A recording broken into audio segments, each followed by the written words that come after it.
She stood there in a wedding dress that didn't fit, watching the man who was supposed to marry her ride away without looking back. The whole town had gathered to watch her humiliation.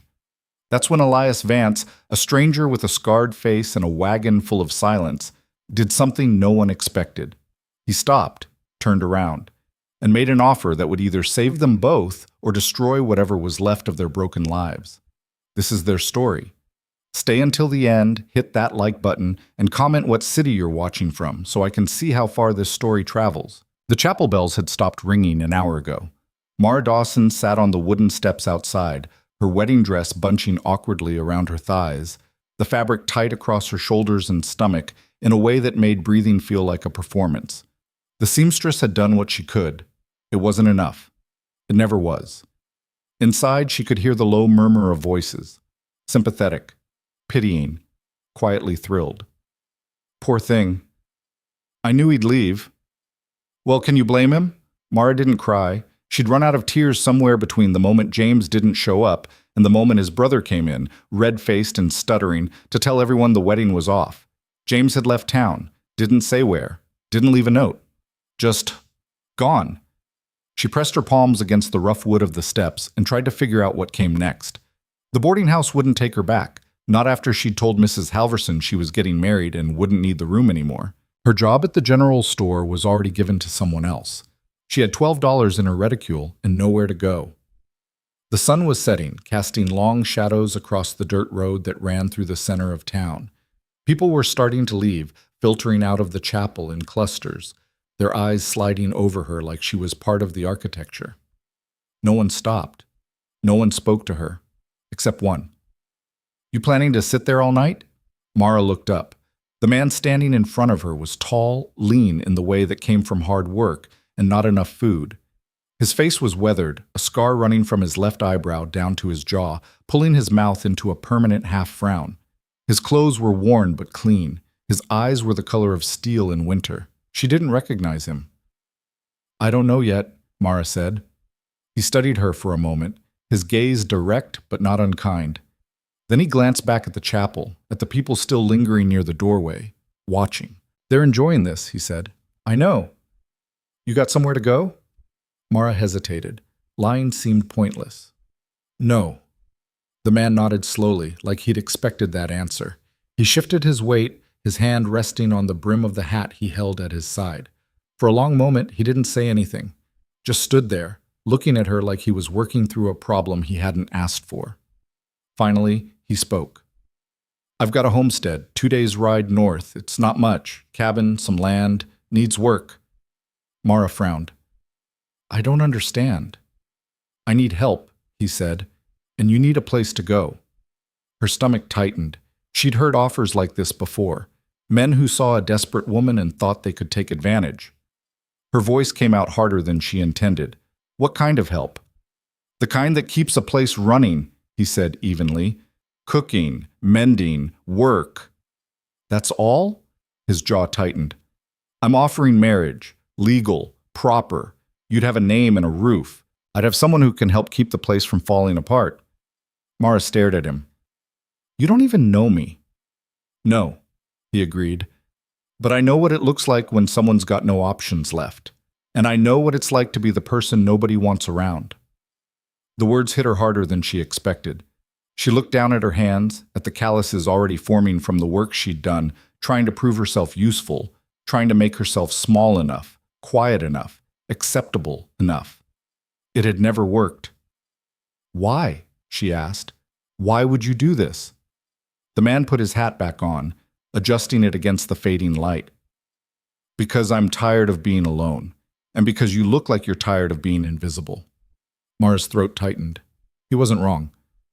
I don't love you, she said. I don't love you either, he replied. But I'll keep my word. You'll be safe. You'll be fed. And no one will touch you unless you say otherwise. She wanted to ask more, wanted to know who he was, why he was here, what had left that scar on his face.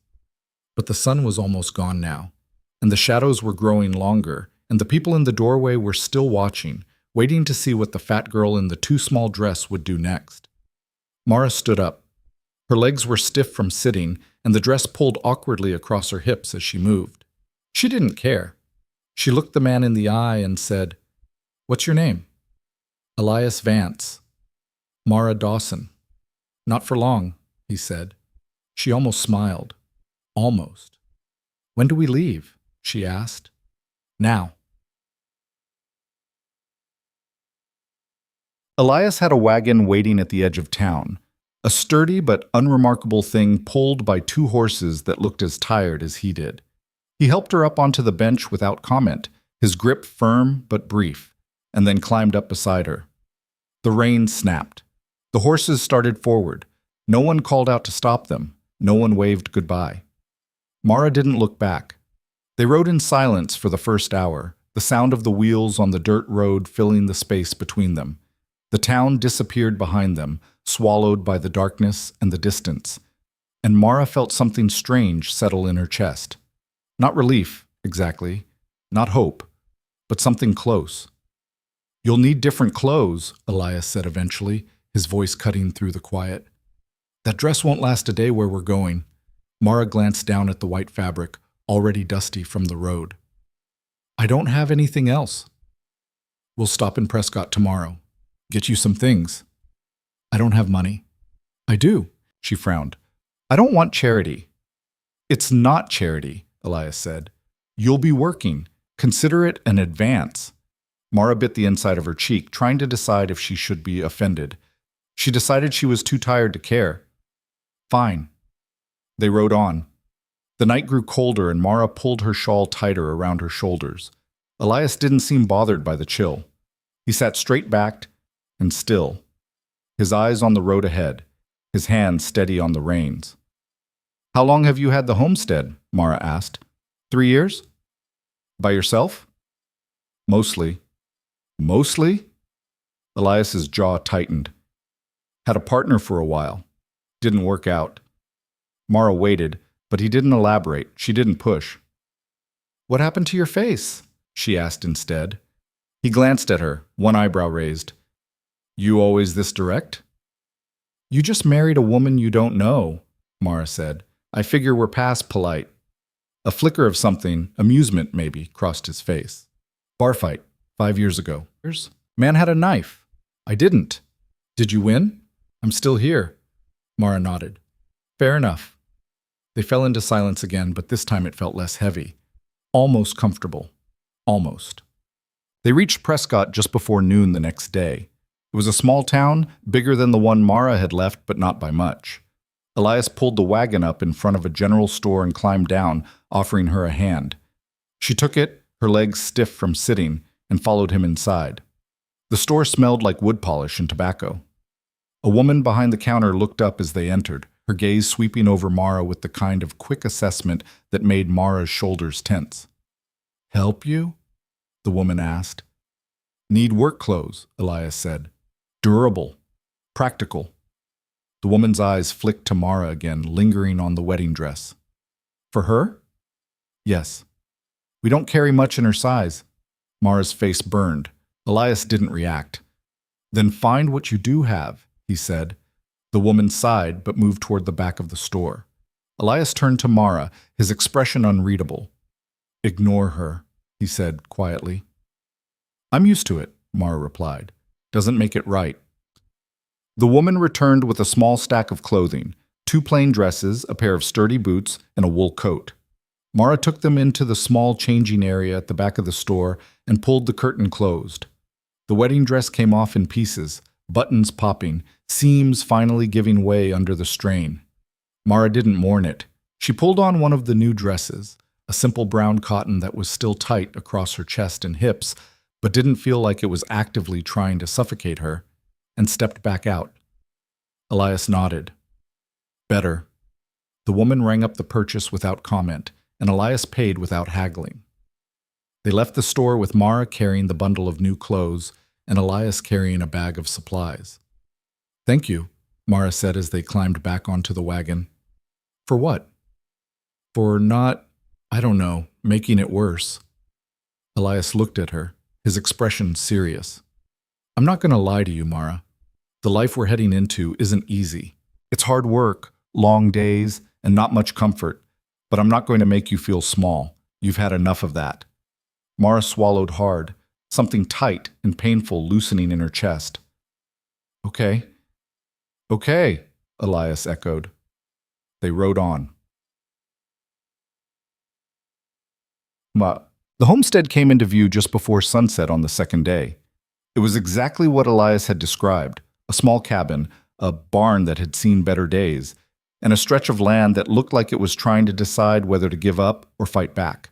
The cabin itself was rough but solid, built from logs that had weathered into a silvery gray. Smoke curled from the chimney, thin and steady. You left a fire going? Mara asked.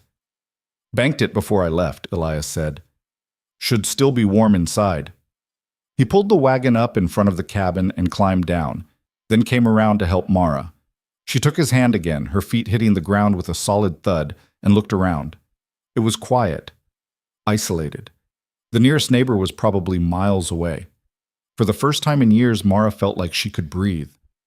Come on, Elias said, heading toward the cabin. I'll show you around.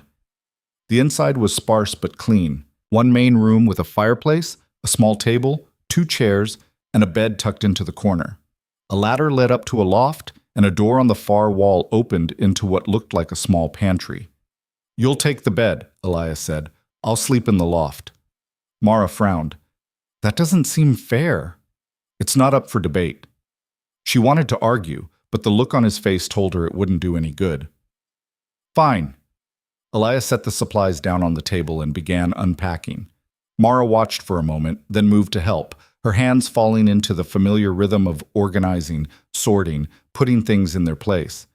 They worked in silence, the fire crackling softly in the background, and by the time they were done, the cabin felt less empty. You hungry? Elias asked. Starving.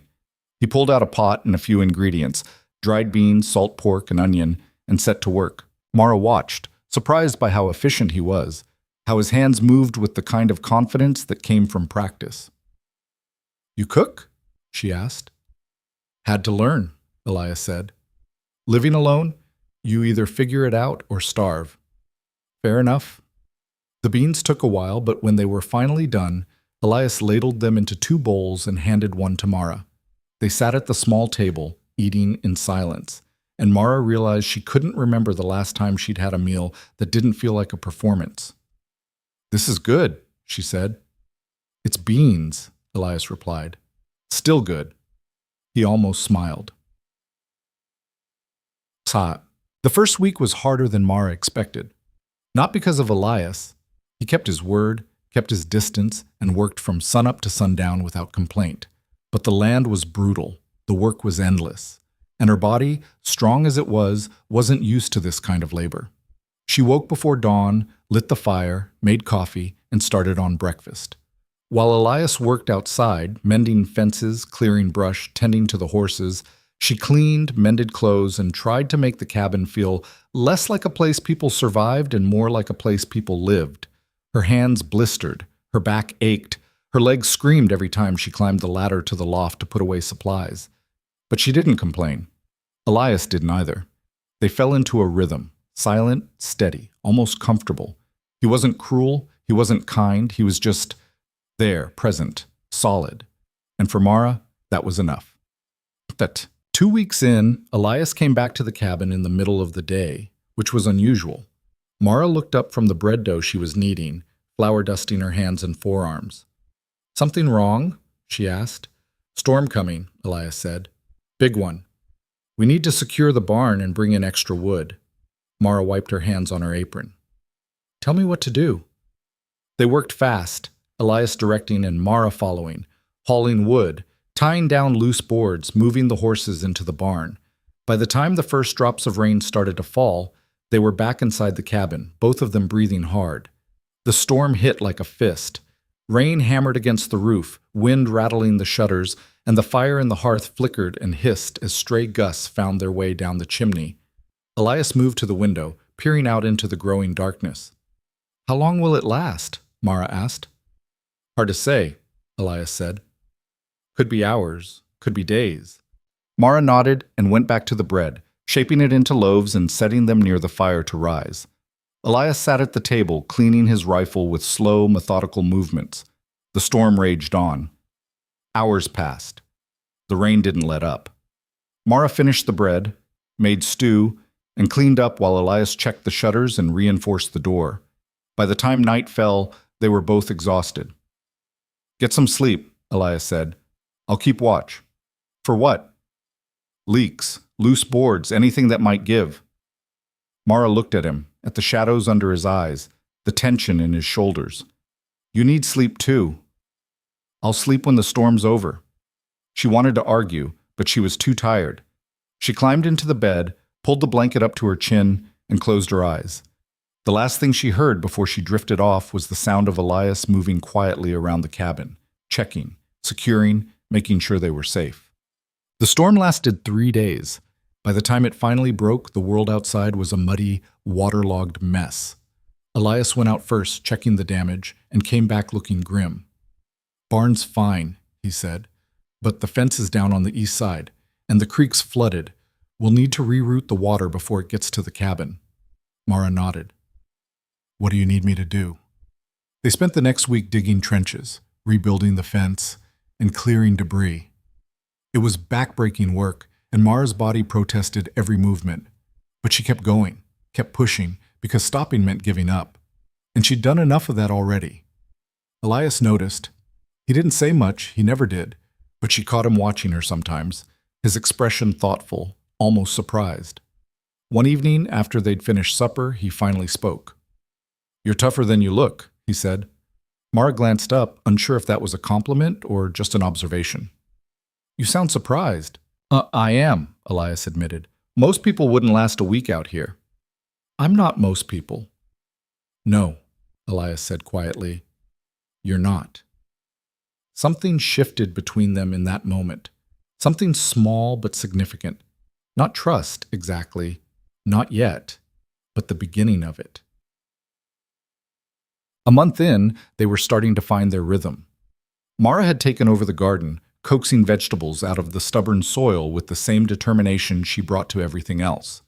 Elias had finished repairing the barn and started working on expanding the cabin, adding a small room off the back that would serve as a proper pantry and storage space. They talked more now.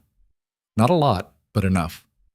Mara learned that Elias had been a soldier once, though he didn't like talking about it, that he'd left because he was tired of killing and tired of watching people die, that he'd come out here to disappear, to find something quiet and solid and his.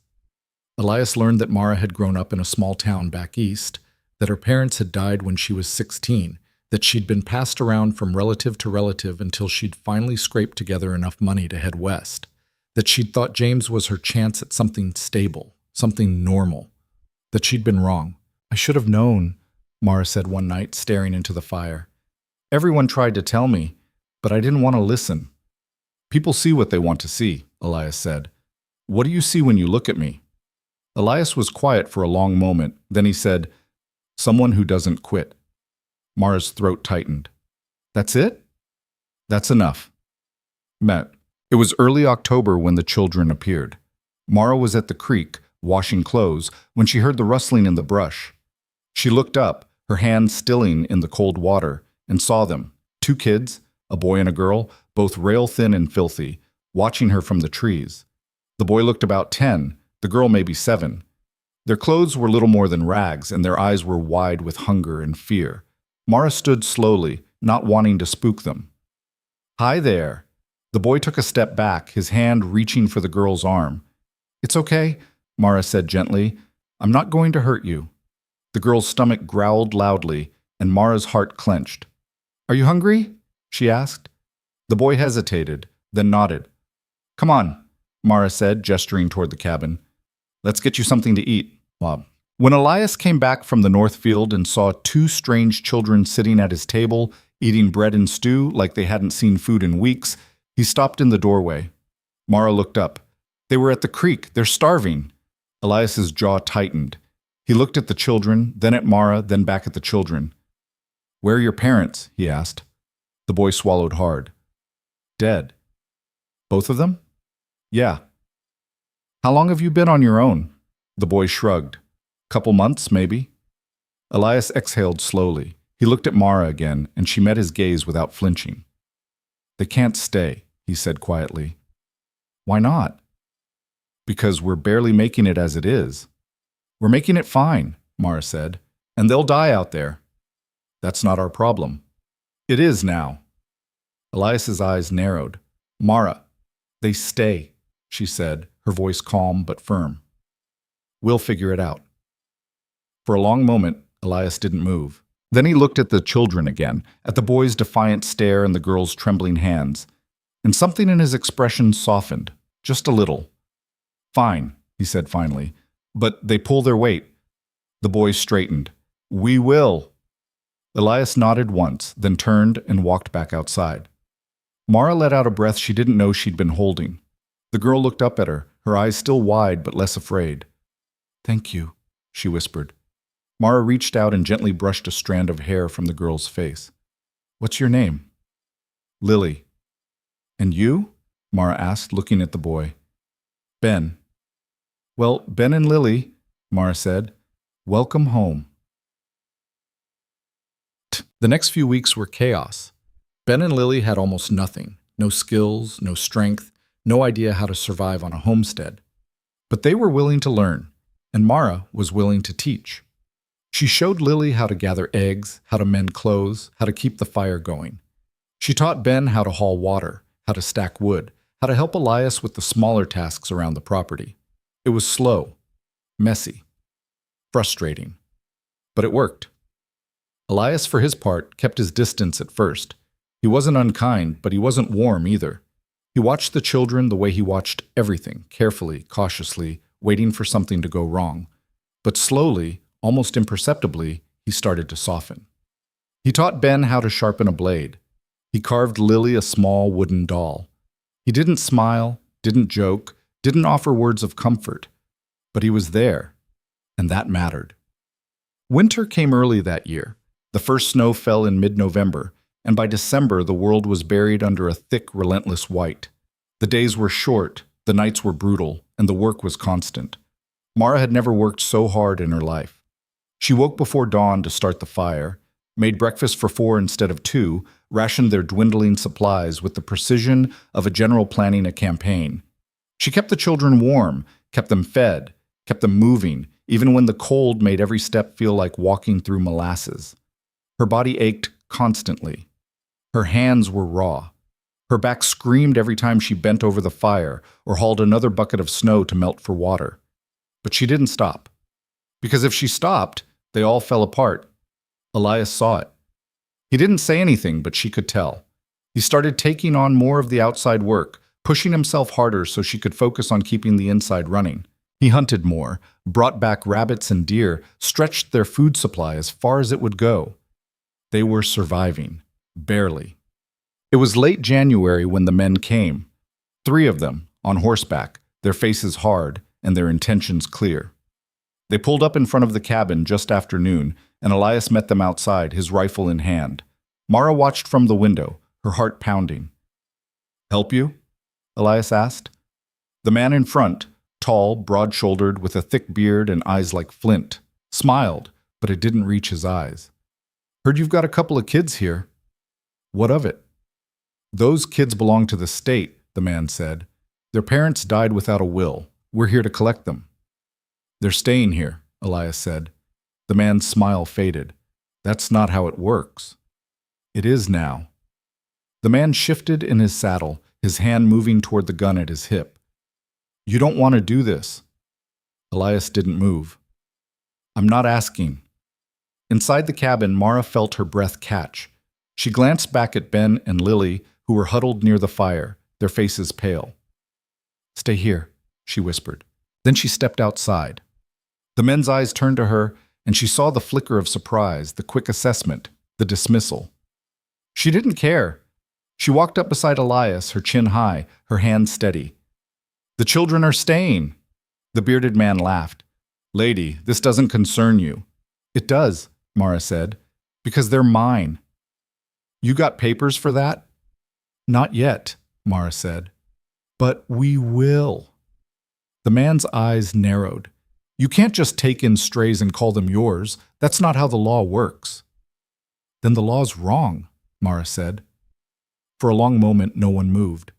Then Elias shifted, his grip on the rifle tightening just slightly, and the bearded man seemed to reconsider. "This isn't over," he said. "Yes," Elias said quietly. "It is." The men turned their horses and rode away, their retreat slow and deliberate, a promise that they'd be back. Mara watched them go, her heart still racing. When they were finally out of sight, she let out a shaky breath. Elias lowered the rifle. "You didn't have to do that." "Yes," Mara said. "I did." He looked at her, really looked at her, and for the first time since they'd met, she saw something close to respect in his eyes. "All right," he said. They went back inside together. Ben and Lily didn't speak much for the rest of that day. They stayed close to the fire, their eyes tracking every movement Mara and Elias made, like they were waiting for the moment when the adults would change their minds and send them away after all. Mara understood. She'd spent most of her life waiting for people to decide she wasn't worth keeping either. That night, after the children had finally fallen asleep on the makeshift pallets Mara had prepared near the hearth, she sat at the table with Elias, a cup of weak coffee between her hands. "They'll come back," she said quietly. Elias nodded, his eyes on the fire. "I know." "What do we do?" "We get papers, make it legal." Mara looked at him. "How?" "There's a lawyer in Prescott, man named Garrett. He's handled homestead claims before. Adoption's not that different." "Will it work?" Elias was quiet for a moment. "Don't know, but it's better than waiting for those men to show up with a court order." Mara wrapped her hands tighter around the cup, feeling the warmth seep into her palms. "Thank you." "For what?" "For not making me choose between you and them." Elias looked at her then, his expression unreadable. "I'm not that kind of man, Mara." "I know," she said, "but you could have been." He didn't respond to that, just took another sip of his coffee and stared into the flames. The silence stretched between them, but it wasn't uncomfortable. It was the kind of silence that came from two people who'd started to understand each other without needing to explain everything. After a while, Elias stood. "We'll leave for Prescott at first light, the four of us." "In this weather?" "Can't wait for spring," Elias said. "Those men won't."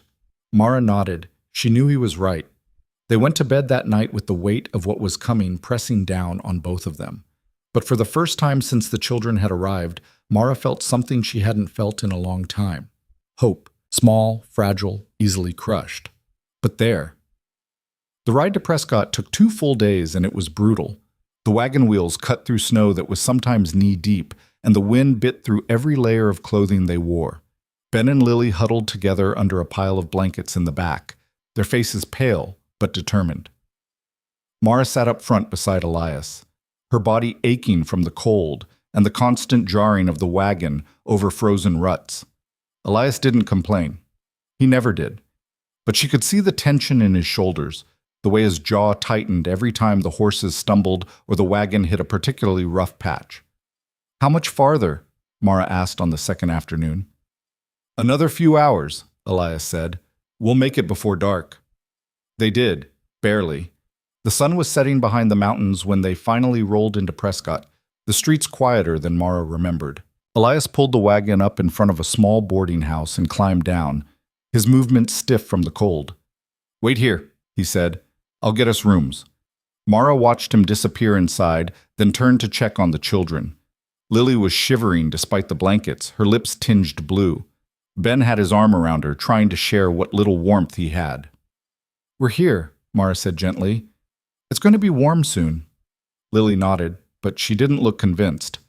Elias came back a few minutes later.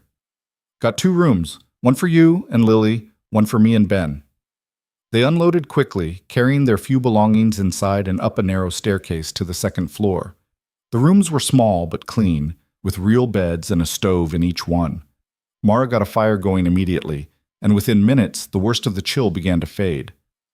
"Get some sleep," Elias said from the doorway. "We'll see the lawyer first thing in the morning."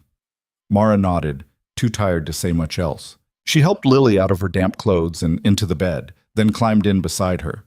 The girl curled up against her immediately, seeking warmth and comfort, and Mara wrapped an arm around her. "Are they going to take us away?" Lily whispered. "No," Mara said firmly. I won't let them. Promise? Mara's throat tightened. She knew better than to make promises she couldn't keep. But looking down at Lily's small, frightened face, she couldn't help herself. I promise, she said. Lily closed her eyes, her breathing evening out almost immediately. Mara lay awake for a long time after that, staring at the ceiling and wondering if she'd just lied to a child who'd already been lied to enough. The lawyer's office was above a barber shop on the main street. Elias led the way up a narrow staircase, Mara and the children following close behind. The door at the top had a small brass plate that read, Thomas Garrett, Esquire. Elias knocked. Come in, a voice called. The office was cramped and cluttered, papers stacked on every available surface. The man behind the desk was older, maybe 60, with gray hair and wire-rimmed spectacles perched on the end of his nose. He looked up as they entered, his eyes moving from Elias to Mara to the children. Help you? He asked. Need to file for adoption, Elias said. 2 children, no living relatives. Garrett leaned back in his chair, his fingers steepled in front of him. That's so. What's your situation? Homestead 2 days north of here, Elias said. We're married, been taking care of the kids since October. And where did these children come from? Their parents died, Mara said, speaking up for the first time. They've been on their own. We took them in. Garrett's gaze shifted to her, and she saw the familiar flicker of judgment cross his face. He didn't say anything, but he didn't need to. She'd seen that look enough times to know what it meant. You aware there's a process for this? Garrett said. Can't just claim children like you're claiming land. That's why we're here, Elias said evenly. Garrett sighed and reached for a piece of paper.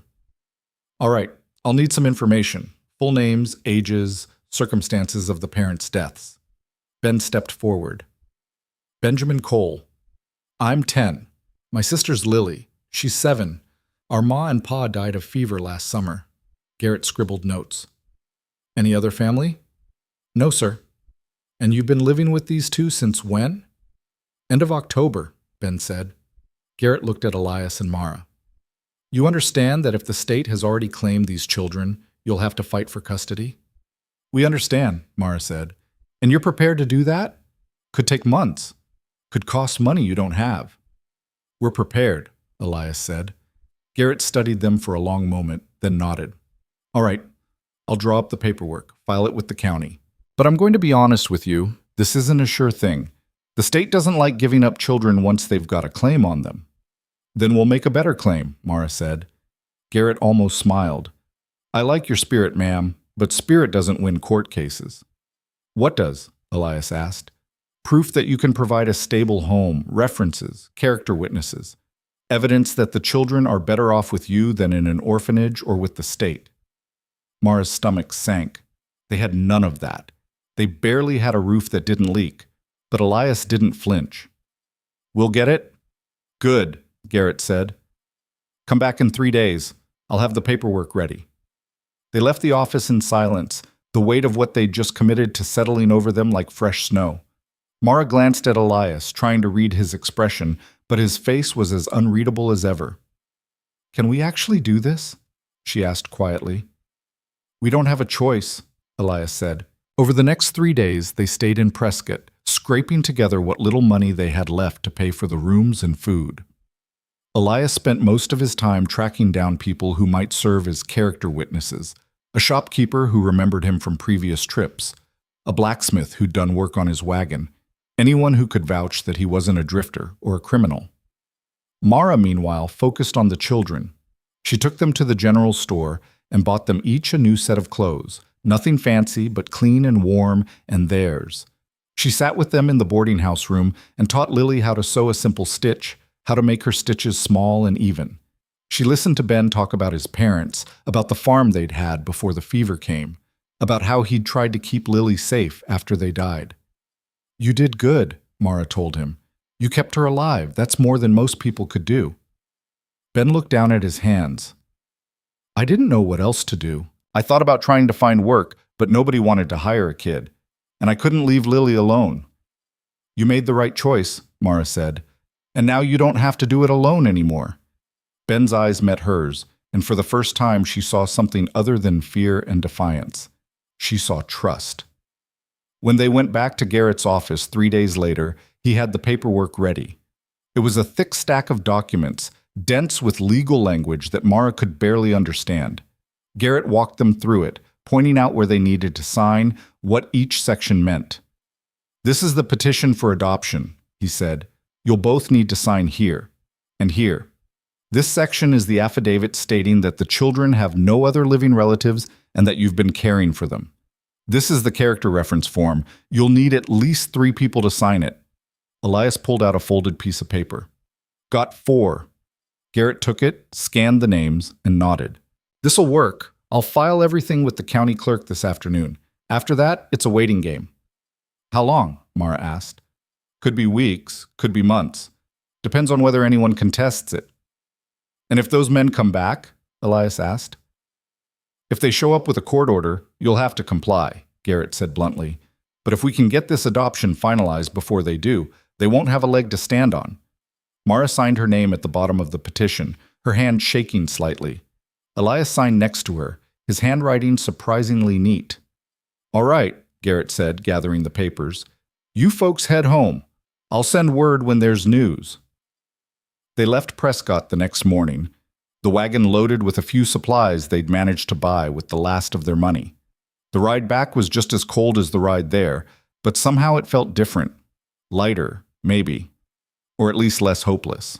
Ben sat up front with Elias for part of the journey, asking questions about the horses, about how to read the weather, about what kind of work needed to be done when they got back to the homestead.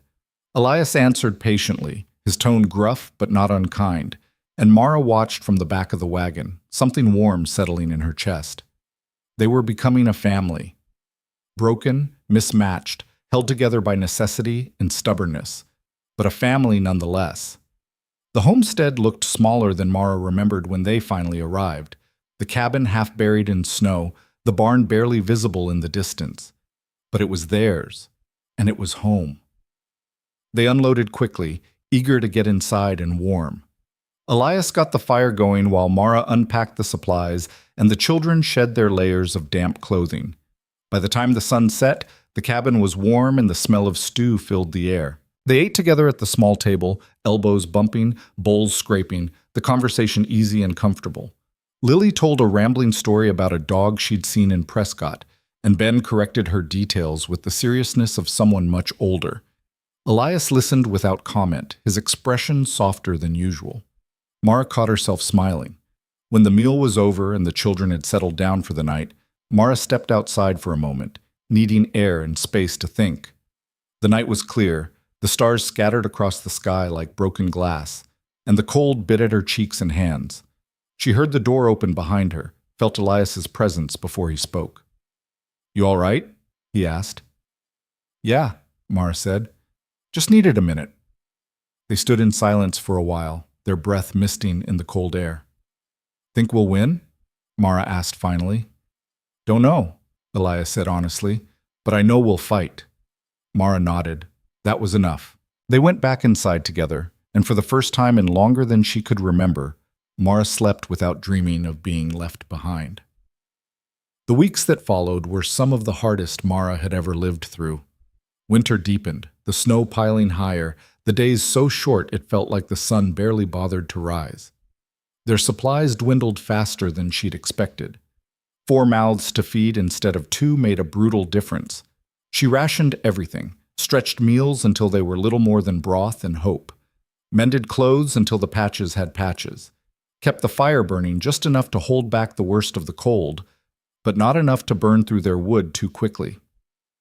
Ben tried to help. He hauled water from the creek even when the ice was so thick it took him an hour to break through. He chopped kindling with hands that were too small for the axe, his face set with determination that broke Mara's heart. Lily did what she could too, though she was still so young and small. She gathered eggs from the chickens, fed the horses, swept the cabin floor until it was cleaner than it had ever been. Elias worked himself nearly to death.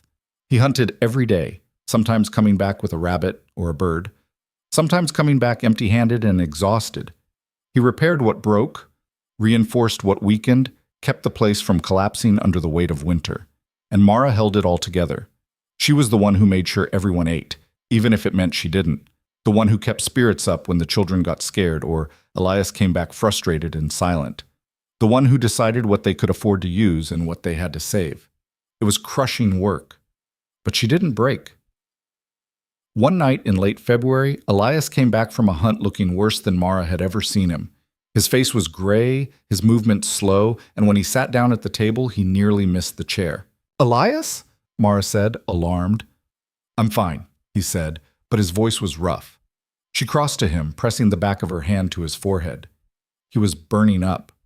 "You're not fine," she said. "You're sick." "Just tired."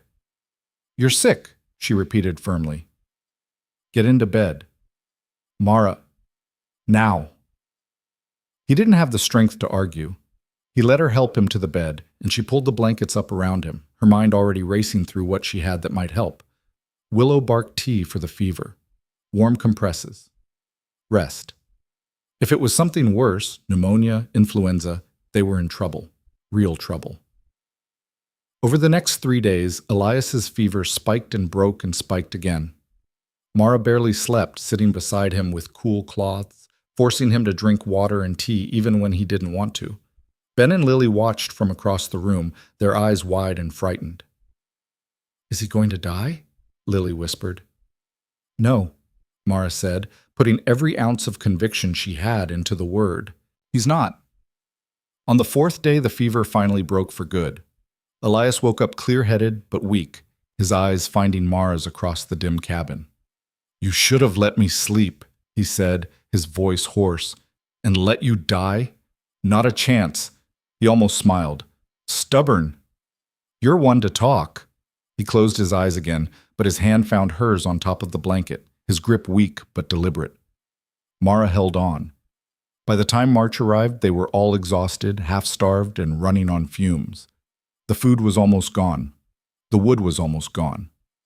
And there was still no word from Garrett about the adoption. Mara tried not to think about what would happen if the men came back now, when they were at their weakest.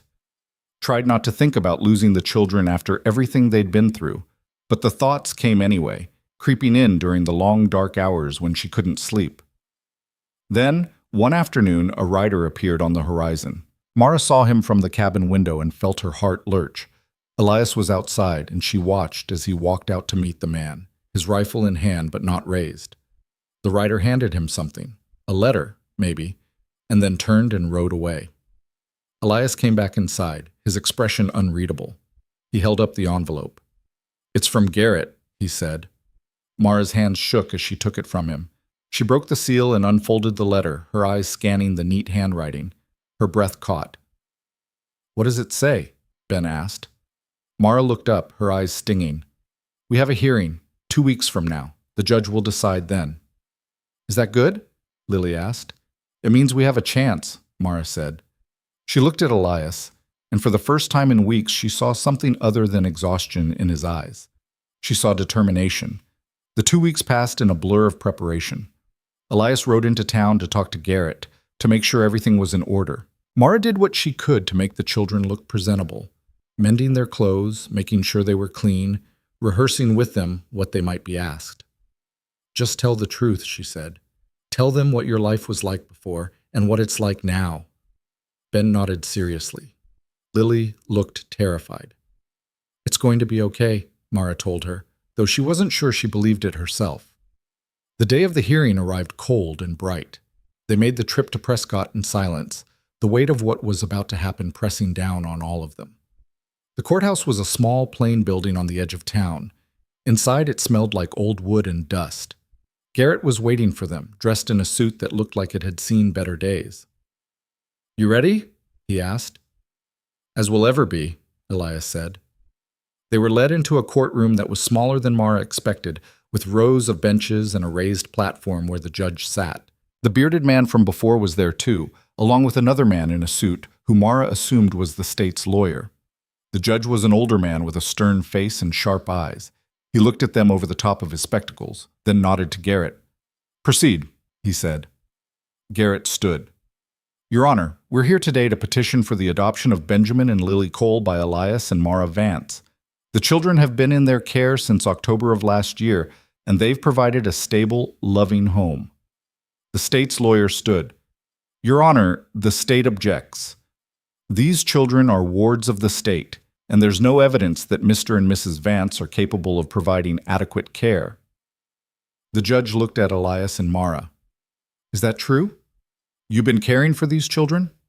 Yes, sir, Elias said. And you can provide for them? We can, Mara said, her voice steady despite the hammering of her heart. The judge turned to Ben and Lily. You two, come up here. They stood shakily and walked to the front of the room. The judge looked down at them, his expression softening just slightly. You want to stay with Mr. and Mrs. Vance? He asked. Yes, sir, Ben said immediately. And you? The judge asked Lily. Lily nodded, too scared to speak. Why? The judge asked Ben. Ben straightened his shoulders. Because they're good people. They took us in when nobody else would. They feed us and keep us warm, and they don't hit us or yell at us. And Mara, Mrs. Vance, she makes us feel like we matter. The judge's expression shifted, something almost like approval crossing his face. He looked at the state's lawyer. You got anything to counter that? The man hesitated. The state can provide. I didn't ask what the state can provide, the judge said sharply. I asked if you got anything to counter what this boy just said. The lawyer sat down. The judge looked at Garrett. You got character witnesses? Yes, Your Honor. The next hour was a blur. People Mara barely knew stood up and spoke on their behalf. The shopkeeper, the blacksmith, even the woman from the boarding house. They talked about Elias's reputation as a hard worker, about Mara's kindness, about how the children looked healthier and happier than they'd been in months. When it was over, the judge leaned back in his chair and was silent for a long moment. Then he spoke. I'm granting the adoption, he said. The children will remain with Mr. and Mrs. Vance. Mara's knees nearly gave out. Elias caught her arm, his grip steady, and she looked at him with tears streaming down her face. They'd won. Ben and Lily ran to them, and Mara dropped to her knees, pulling them both into her arms. They were hers now. Legally, permanently. No one could take them away. Elias stood behind her, his hand resting on her shoulder, and for the first time since she'd known him, she saw him smile. The ride back to the homestead felt different, lighter somehow, despite the cold wind cutting through their clothes and the wagon wheels struggling through half-frozen mud. Ben sat up front with Elias, talking more than Mara had ever heard him talk, asking questions about spring planting and whether they could get a dog, and if Elias would teach him to shoot. Lily was tucked against Mara's side in the back, clutching the wooden doll Elias had carved for her months ago, her eyes heavy with exhaustion, but her mouth curved in a small, genuine smile. Mara couldn't stop looking at the adoption papers folded carefully in her coat pocket. Official, legal, final. The words kept circling in her mind like a prayer she didn't quite believe yet. You think they'll really leave us alone now? She asked Elias when they stopped to rest the horses. He was checking the harness, his hands moving with practiced efficiency. Judge's word is law. They come back. They're in contempt. Even those bastards aren't stupid enough to risk that. Language, Mara said automatically, glancing at the children. Elias's mouth twitched, almost a smile. Right. They reached the homestead just after dark, the cabin windows black and unwelcoming. Everything inside would be frozen solid, the water bucket, whatever food they'd left behind, the air itself. But Mara felt a surge of something she hadn't expected as Elias pulled the wagon to a stop. Relief. Deep and bone-tired and real. This was home. Broken down and barely standing, but home. And now it was theirs completely, all four of them. The next weeks were hard in ways Mara hadn't anticipated. Not because anything went wrong, but because she kept waiting for something too. She'd wake in the middle of the night, heart pounding, convinced she'd heard horses outside. Convinced the men had come back with guns and court orders that said the judge had changed his mind. She'd lie there in the dark, listening to Lily's soft breathing beside her, waiting for the moment when everything fell apart again. It never came. But the fear didn't leave. Elias noticed. He didn't say anything at first, just watched her with those careful eyes of his while she jumped at shadows and checked the door 3 times before bed. Finally, one morning when she'd gotten up for the fourth time in an hour to look out the window, he spoke. "They're not coming back, Mara." She turned from the window, her hands twisted in her apron. "You don't know that." "Yeah, I do." He stood from the table, crossing to where she stood. "It's over. You can stop waiting for it to fall apart." "I don't know how," she said quietly. Something shifted in his expression. Understanding, maybe, or recognition. "I know, but you're going to have to learn."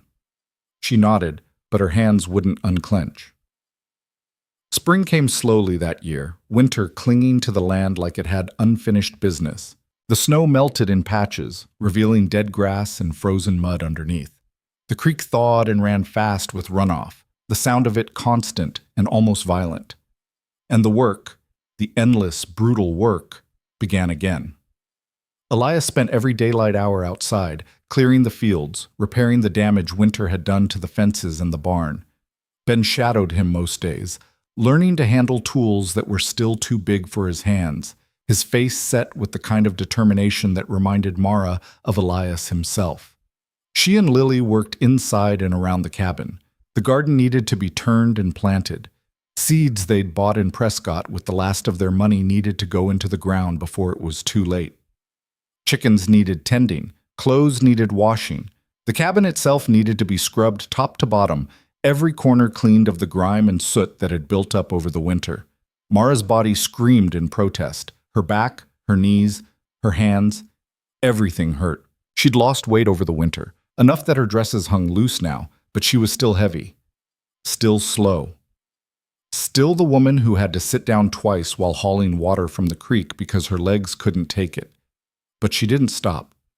Lily helped where she could, her small hands pulling weeds from the garden rows, her voice bright as she chattered about the flowers she wanted to plant near the cabin door. Mara listened, letting the girl's words wash over her, and felt something warm settle in her chest. This was what it meant to have a daughter. Not just someone to feed and shelter, but someone to listen to, someone whose dreams mattered. One afternoon in early April, Mara was kneeling in the garden, her hands deep in cold soil, when Lily suddenly said, "Can I call you Mama?" Mara's hands stilled. She looked up at the girl, at her small face framed by dark hair that Mara had braided that morning, at her eyes that were hopeful and scared in equal measure. "You want to?" Mara asked. Lily nodded. "If that's okay." Mara's throat went tight. "Yeah, sweetheart. That's okay."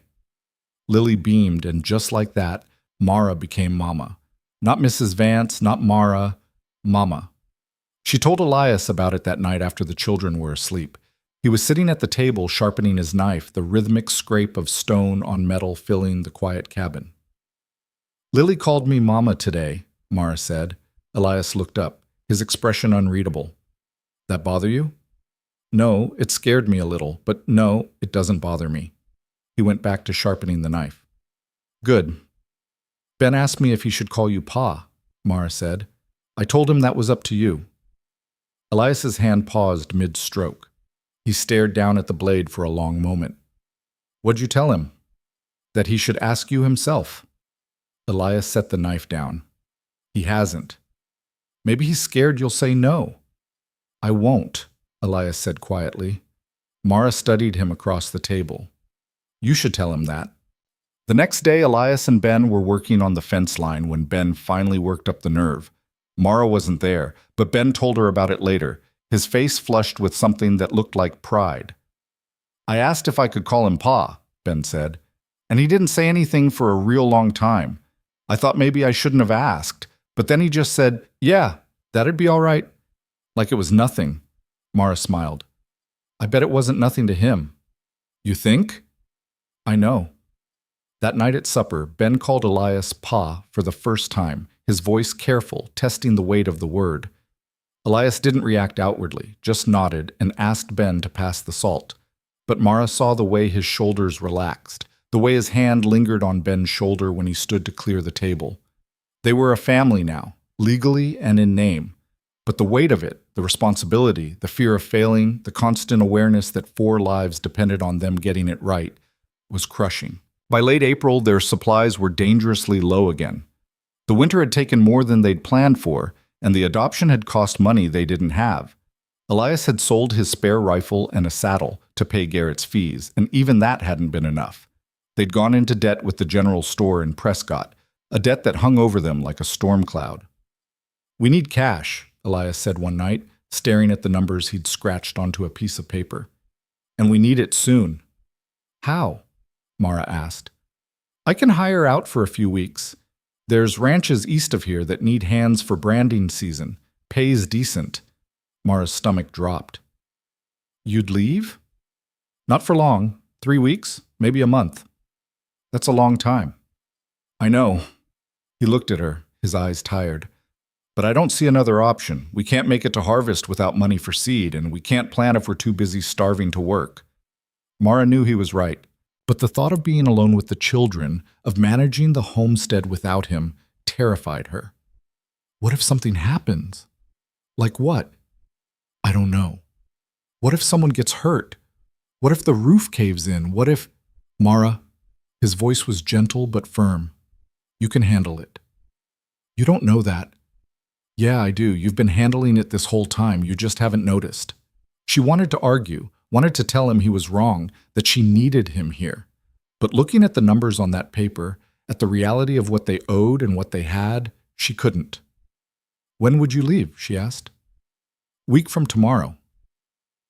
7 days. It felt like no time at all. Elias left on a Tuesday morning, his saddlebags packed with enough food for the journey and a bedroll tied behind his saddle. He'd taken one of the horses, leaving the other for Mara in case of emergency. Ben stood next to him, trying hard not to look upset, his jaw set in a way that made him look older than 10. "You take care of your mama and sister," Elias said. "Yes, sir." Elias put a hand on the boy's shoulder, squeezed once, then let go. He turned to Mara. For a moment, neither of them spoke. "You'll be all right," he said finally. It wasn't a question, but Mara answered anyway. "I know. I'll be back before you know it." "You better be." He almost smiled, then he mounted the horse, gave them one last look, and rode away. Mara stood there long after he'd disappeared from sight, Lily tucked against her side and Ben standing stiff and silent beside her. The homestead felt enormous suddenly, empty in a way it hadn't before. "Come on," Mara said, her voice rougher than she intended. "We've got work to do." The first few days weren't so bad. Mara fell into a routine, up before dawn, fire lit, breakfast made, children fed and set to their tasks. She worked the garden, tended the animals, kept the cabin running. Ben helped with the heavier work, hauling water and chopping wood, his face serious and determined. Lily stayed close to Mara, chattering less than usual, her eyes tracking the road like she expected Elias to come back any moment. But he didn't. On the 4th day, one of the chickens got into the garden and destroyed half a row of seedlings before Mara caught it. She spent an hour replanting, her hands shaking with frustration, while Lily hovered nearby looking guilty even though it wasn't her fault. On the 6th day, the roof started leaking. Not badly, but enough that Mara had to set out a bucket to catch the drips and lie awake that night listening to the steady plink, plink, plink, and wondering how the hell she was supposed to fix it. On the 8th day, Ben cut his hand open on a piece of rusted metal while working in the barn. He came into the cabin white-faced and bleeding, his hand wrapped in a dirty cloth that was already soaked through. Mara's heart lurched into her throat. "Let me see," she said, trying to keep her voice calm. Ben unwrapped the cloth. The cut was deep, running across his palm, the edges ragged. Blood welled up immediately, dripping onto the floor. "Sit down," Mara ordered. "Lily, get me the clean cloth from the trunk, and the whiskey." Her hands were shaking as she cleaned the wound, but she forced them steady. Ben didn't make a sound, just bit down on his lip and stared at the wall while she worked. The cut needed stitches, but Mara had never done that before. She'd watched her mother sew up her father once, years ago, but watching wasn't the same as doing. "This is going to hurt," she warned. "I know," Ben said. She threaded the needle with trembling fingers, said a silent prayer to whoever might be listening, and began. Ben's face went gray, sweat breaking out on his forehead, but he didn't cry out, didn't pull away. Just sat there and took it while Mara stitched his skin back together with clumsy, uneven stitches that would leave a scar. When it was done, she wrapped his hand in clean cloth and sat back. her whole body shaking. "You did good," she told him. "So did you," Ben said, his voice thin. That night, Mara lay awake listening to Ben's breathing, making sure it stayed steady, making sure the wound wasn't getting worse. Fear sat heavy in her chest. What if it got infected? What if she'd done it wrong? What if Ben got sick and she couldn't save him? What if Elias didn't come back? She shoved that last thought away, but it lingered anyway, poisonous and persistent. The days blurred together after that, each one a battle to keep everything from falling apart.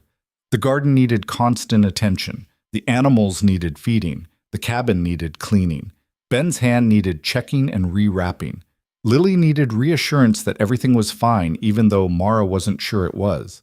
And Mara needed sleep she wasn't getting and help that wasn't coming and a break that never arrived. By the third week, she was running on fumes. She'd lost more weight, her face gaunt and shadowed. Her hands were raw and blistered. Her back ached constantly, a deep grinding pain that made every movement agony. But she couldn't stop. If she stopped, everything fell apart. One morning, she woke to find the fire had gone out during the night. The cabin was freezing, frost coating the inside of the windows. She tried to get up, and her body simply refused. Her legs wouldn't hold her. Her back screamed in protest. For a long, terrifying moment, she couldn't move at all. "Mama?" Lily's voice was small and scared. Mara forced herself upright, forced her body to obey, even though every muscle protested. "I'm fine, sweetheart. Just tired." But she wasn't fine. She was breaking.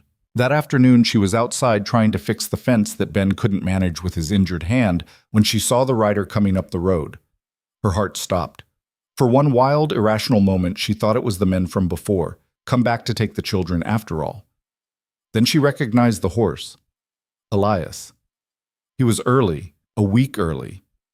He pulled up in front of the cabin and dismounted, his eyes sweeping over the homestead, taking in everything, the sagging fence, the bucket under the leak, Mara herself standing there covered in mud and exhaustion. "What are you doing back?" she asked, and hated how her voice shook. "Job finished early." His eyes narrowed. "What happened?" "Nothing. Everything's fine." "Mara, I said it's fine."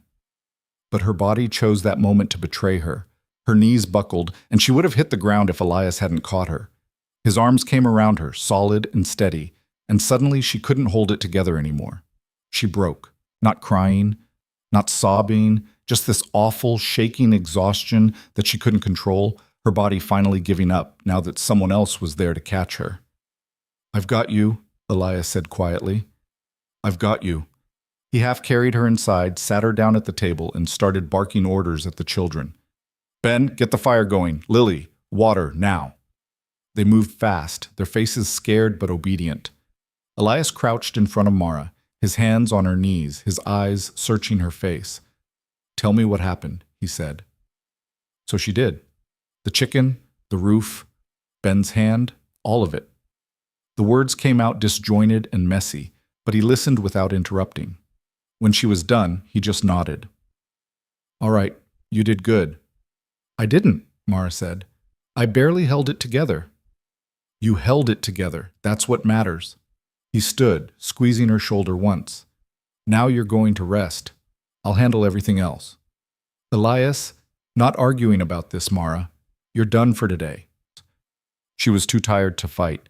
She let him help her to the bed, let him pull the blankets up around her, and closed her eyes. Within minutes, she was asleep. When she woke, it was dark outside, and the cabin smelled like food. Real food, not the watery soup she'd been making to stretch their supplies. She sat up slowly, her body still aching but less desperately than before. Elias was at the table with the children, all three of them eating stew. He looked up when she moved. "There's more in the pot," he said. Mara stood on shaky legs and crossed to the fire. She ladled stew into a bowl, thick with meat and vegetables, the kind of meal they hadn't had in weeks, and sat down at the table. "Where did this come from?" she asked. "Brought supplies back with me. Got paid decent." He nodded at Ben. "Let me see that hand." Ben held it out, and Elias unwrapped the bandage carefully. He studied the stitches, his expression unreadable. "You do this?" he asked Mara. "Yeah. It's good work." Clean. He'll scar, but it'll heal right. Something in Mara's chest loosened. You sure? I'm sure. After the children went to bed, Elias and Mara sat at the table in the firelight. He'd brought money, more than she'd expected, enough to pay off their debt at the store and buy seed and still have some left over. You did good while I was gone, he said again. I fell apart, Mara said. No. You kept going until you physically couldn't anymore. That's not falling apart. That's just being human. Mara looked down at her hands, at the blisters and calluses and scars. I was so scared something would happen and I wouldn't be able to fix it. Something did happen, and you fixed it. Barely. Still counts. She met his eyes across the table. I'm glad you're back. Me too, Elias said quietly. And in that moment, Mara realized something that should have been obvious weeks ago. She didn't just need Elias, she wanted him here. Not because he could lift heavy things or fix fences or hunt, but because he was part of this. Part of them. Part of her. The thought scared her more than anything else had. Spring turned into summer with the kind of heat that made everything shimmer and blur. The garden flourished despite Mara's doubts, producing more than she'd dared hope for. Green beans, squash, tomatoes heavy on the vine. She spent long hours preserving what they couldn't eat fresh, her hands stained with vegetable juice, sweat running down her back while she worked over boiling pots. The children grew stronger, their faces filling out, their bodies losing that hollow, desperate look they'd had when they first arrived. Ben's hand healed, leaving a thick scar across his palm that he seemed oddly proud of. Lily stopped having nightmares about being taken away, though sometimes Mara would wake to find the girl pressed against her side, seeking comfort even in sleep. And Elias was different somehow. Still quiet, still watchful, but there was a softness to him now that hadn't been there before. He taught Ben to shoot, spending patient hours showing the boy how to hold the rifle steady, how to breathe and squeeze instead of pull. He carried Lily on his shoulders when she got tired, her small hands tangled in his hair, her laughter bright and clear. And he looked at Mara differently, too. She'd catch him watching her sometimes while she worked, his expression thoughtful in a way that made her stomach flutter with something she couldn't quite name. It terrified her, because this was supposed to be simple.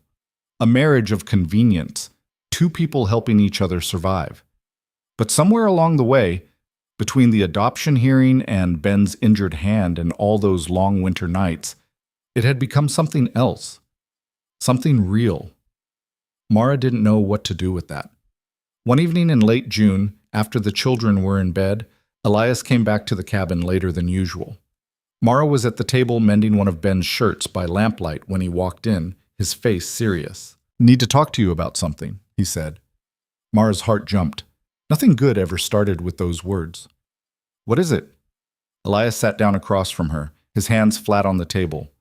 Been thinking, we need to expand, build another room onto the cabin, maybe fix up the barn properly, get some cattle, make this place into something that can actually support 4 people without us barely scraping by. That takes money we don't have, Mara said. I know, which is why I'm thinking about taking another job. Longer this time. Maybe 2 months. The needle slipped, pricking Mara's finger. She sucked in a breath, more from the shock of his words than the pain. 2 months? There's work up north, good pay, enough to buy lumber, hire help for the heavy work, maybe even get a few head of cattle before winter. No, Mara said. Elias frowned. Mara, I said no. You can't just leave for 2 months. What if something happens again? What if I can't handle it? You handled it before. Barely, and that was 3 weeks, not 2 months. She set the mending down, her hands shaking. We'll find another way. There isn't another way, Elias said, his voice frustratingly calm. Not one that doesn't take years we don't have. Then it takes years. And what happens when winter comes and we're still in this tiny cabin with a roof that leaks and not enough food stored up? What happens when one of the kids gets really sick and we don't have money for a doctor? That's not fair, Mara said. No, it's not. But it's true. They stared at each other across the table, the lamp flickering between them. Mara felt tears burning behind her eyes and blinked them back furiously. She wasn't going to cry over this. She wasn't. I need you here, she said finally, the words coming out smaller than she intended. Something shifted in Elias's expression. Why? Because I'm falling in love with you, Mara thought. Because somewhere between survival and struggle, you became the person I can't imagine living without. But she couldn't say that. So instead she said, because we're a family, and families are supposed to stay together. Elias was quiet for a long moment. Then he reached across the table and took her hand, his grip warm and rough and solid. All right, he said. We'll figure something else out. Mara's throat tightened. You mean it? Yeah, I mean it. That night, Mara lay awake long after everyone else had fallen asleep, listening to the familiar sounds of the cabin, Lily's soft breathing, the creak of the floorboards as Elias shifted in the loft, the distant cry of an owl outside. And she thought about how much had changed since that day outside the chapel, when a scarred stranger had offered her a way out. She'd been so certain then that she'd never be anything more than the woman no one wanted, the one who was too big, too plain, too much, and not enough all at once. But Elias had never looked at her like that, not once. He saw her strength when she couldn't see it herself, trusted her with the children, with the homestead, with pieces of himself he didn't show anyone else. And somewhere along the way, she'd started to believe him. The solution to their money problem came from an unexpected source. In mid-July, a neighbor Mara didn't even know they had rode up to the homestead on a dusty mare. She was a woman in her 50s, weathered and lean, with sharp eyes and a no-nonsense manner. Name's Ruth Calloway, she said, dismounting without waiting for an invitation. Got a place about 6 miles east of here. Heard you've got a woman who knows how to preserve food and sew a decent stitch. Mara wiped her hands on her apron, suddenly self-conscious. I can do both, I guess. Don't guess. Either you can or you can't. I can, Mara said, lifting her chin. Ruth's mouth twitched. Might have been a smile. Good. I've got 3 daughters-in-law who can't preserve worth a damn, and a husband who thinks I can do everything myself. I need help come harvest time. You help me, I pay you. Fair wage, cash money. Mara glanced at Elias, who'd come out of the barn when he heard voices. He gave a small nod. How much help? Mara asked. 3, maybe 4 weeks. Long days, hard work, but you can bring the girl if you need to. I've got grandkids who can keep her occupied. What about my garden here? Your man can handle that, can't he? Ruth looked at Elias. Or are you one of those types who thinks preserving is women's work and beneath you? I can manage a garden, Elias said dryly. Then we have a deal? Ruth extended her hand. Mara took it. Ruth's grip was like iron. We have a deal. When Ruth left, Mara turned to Elias, her heart racing with something that felt like excitement. This could work. If she pays what she says she will, it'll help, Elias agreed. Won't solve everything, but it'll help. And I won't be leaving you alone with everything, Mara said. Lily can come with me, and you'll just have Ben, and his hand is healed now, so he can actually help. And, Mara, Elias's hand settled on her shoulder, warm and grounding. Breathe. She did. Then she laughed, a little giddy with relief. This is good, right? Yeah, Elias said, and this time he actually smiled. This is good. Mara started working for Ruth Calloway in early August. The Calloway place was bigger than their homestead, with a proper house and outbuildings that didn't look like they'd collapse in a strong wind. Ruth's sons worked the land while their wives, 3 women who looked at Mara with varying degrees of curiosity and suspicion, tried to keep up with the household work. Ruth put Mara to work immediately, teaching her techniques for preserving that Mara had never seen before. How to make pickles that would last all winter. How to can tomatoes so they didn't spoil. How to render fat and make soap that didn't smell like death. It was brutal work. Hot, exhausting, endless. But Ruth paid what she'd promised, and she didn't treat Mara like a charity case. She treated her like a worker who was earning her keep, and surprisingly, Mara liked her. Your man know you're worth 3 of most women? Ruth asked one afternoon while they were boiling jars. Mara felt her face heat. He's not like that. Elias doesn't think like that. Good. Too many men do. Ruth glanced at her. You love him? The question was so blunt it knocked the air out of Mara's lungs. That's not... We didn't marry for that. Didn't ask what you married for. Asked if you love him. Mara focused very hard on the jars in front of her. I don't know. Yes, you do. You're just scared to admit it. Even if I did, Mara said quietly, it doesn't matter. He doesn't feel the same way. Ruth snorted. You blind as well as stubborn? Man looks at you like you hung the moon. Only reason he hasn't said anything is because he's waiting for you to figure it out first. You don't know that? I've been married 32 years, girl. I know what a man in love looks like. Mara didn't respond to that. Couldn't, because if Ruth was right, if Elias actually felt something more than partnership and responsibility, then everything was about to get a lot more complicated. And she had no idea what to do about it. Back at the homestead, Elias and Ben were managing on their own. Barely. The garden needed constant attention in the August heat, and without Mara there to cook and clean and keep things organized, the cabin descended into controlled chaos. Ben did his best. He was only 10, but he worked like someone twice his age, hauling water and weeding and trying to keep up with everything his mother. And wasn't that a strange, wonderful thought that he considered Mara his mother now, usually handled, but some things were beyond him. Pa, he said one evening, staring at the limp, sad-looking vegetables he had tried to cook into something edible. I think I killed supper. Elias looked at the pot, then at Ben's discouraged face, and made a decision. Come on, I'll show you how Ma does it. They worked together, Elias talking Ben through each step the way Mara had taught him. It wasn't perfect. The vegetables were overcooked and the seasoning was off, but it was edible. And more importantly, Ben learned. You miss her? Ben asked while they ate. Your Ma? Elias considered the question. Yeah, I do. Me too. And Lily, even though Lily's just with her and gets to come home every few days. It's not forever, Elias said. Few more weeks and they'll be back for good. And then we'll have money? Some. Enough to make things a little easier. Ben was quiet for a moment, pushing food around his plate. You ever wish you'd married someone else? Someone who didn't come with 2 kids who eat all your food and make everything harder?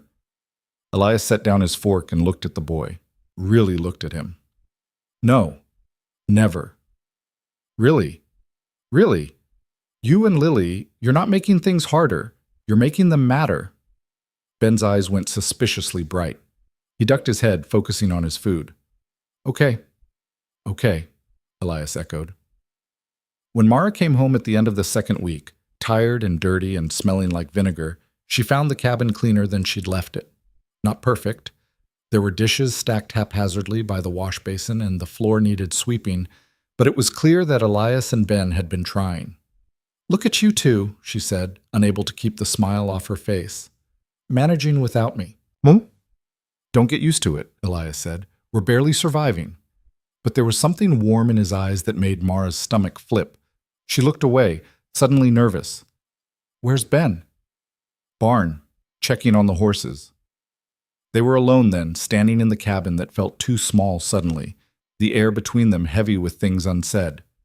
Mara fidgeted with the ties of her bonnet, unsure what to do with her hands. Ruth treating you all right? Elias asked. Yeah, she's tough but fair. I'm learning a lot. Good. Silence stretched between them, awkward and charged. Then Elias cleared his throat.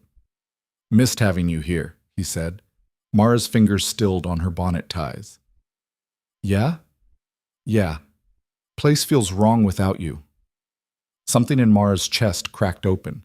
She wanted to close the distance between them, wanted to tell him what Ruth had said, wanted to ask if it was true. But fear held her frozen. Before she could find her courage, the door banged open and Ben came running in, his face lit up with excitement. Ma, you're back. Wait till you see what Pa taught me. I can cook beans now without burning them. The moment shattered. Mara laughed, ruffling Ben's hair. That's wonderful, sweetheart. You'll have to show me. She caught Elias's eye over Ben's head. He was watching her with an expression she couldn't quite read. But there was something there. Something that made her think maybe Ruth had been right after all. The last week of Mara's work with Ruth was interrupted by a storm that came out of nowhere. The sky went from clear to black in less than an hour, the wind picking up so fast it bent the trees nearly horizontal. Ruth took one look at the clouds and started barking orders. Get everything inside! Mara, grab the linens off the line. Girls, secure the shutters. Move! They worked frantically, racing against the storm. Mara had just gotten the last of the laundry inside when the first drops of rain hit, fat and heavy and cold. Within minutes, it was a downpour. Within half an hour, it was a deluge. The storm lasted 3 days. 3 days of rain so heavy you couldn't see 10 feet in front of you. 3 days of wind that tore shingles off the roof and sent anything not nailed down flying. 3 days of being trapped inside Ruth's house with 3 daughters-in-law who were starting to get on each other's nerves, and Lily, who was scared of the thunder. But what terrified Mara was that she couldn't get word to Elias, couldn't let him know she and Lily were safe, couldn't stop imagining what was happening at the homestead, their smaller cabin, their weaker roof, Elias and Ben alone in the storm. "They're fine," Ruth said on the second day, finding Mara at the window staring out into the rain. "Your man's not stupid.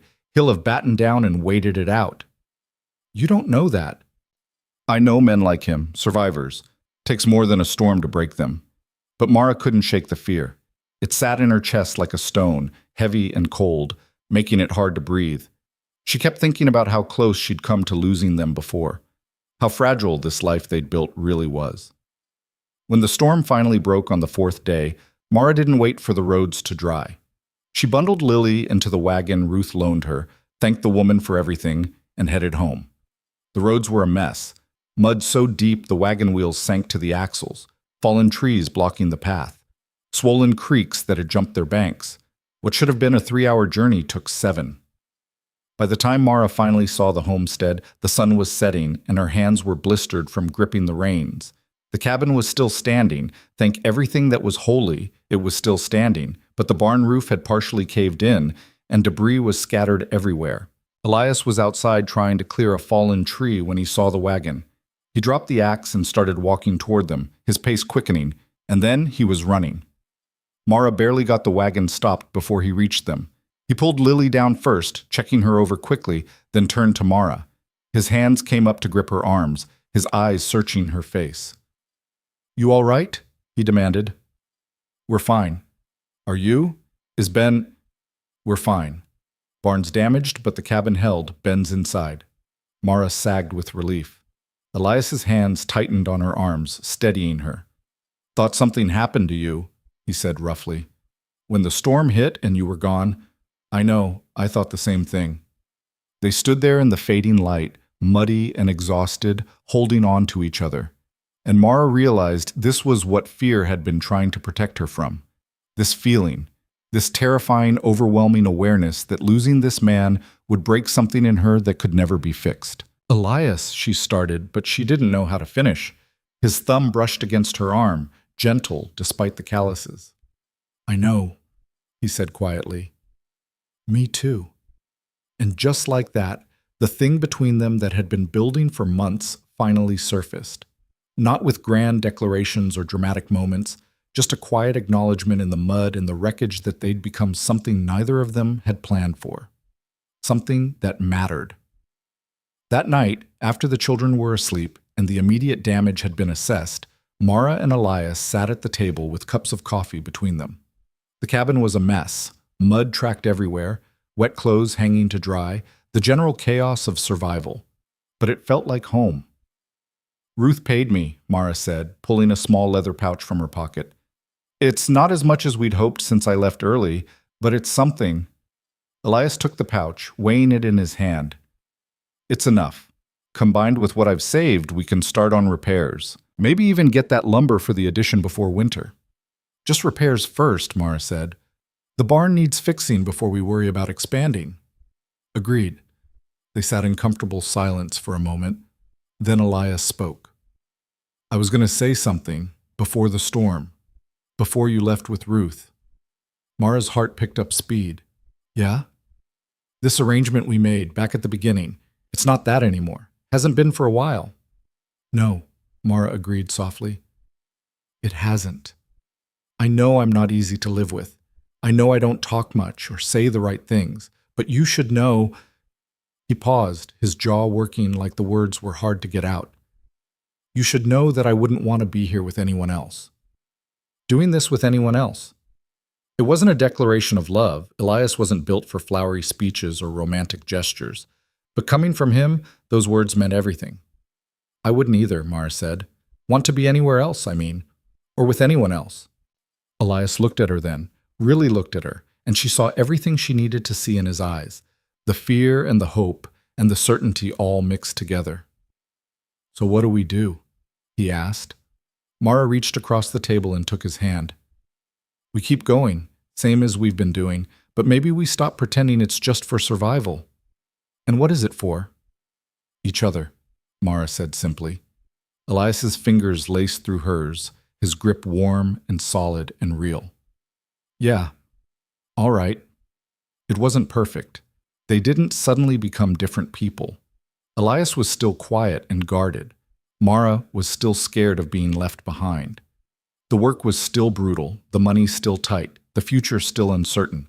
But they had each other, and the children, and this rough, half-broken place that they were slowly, painfully, turning into something that mattered.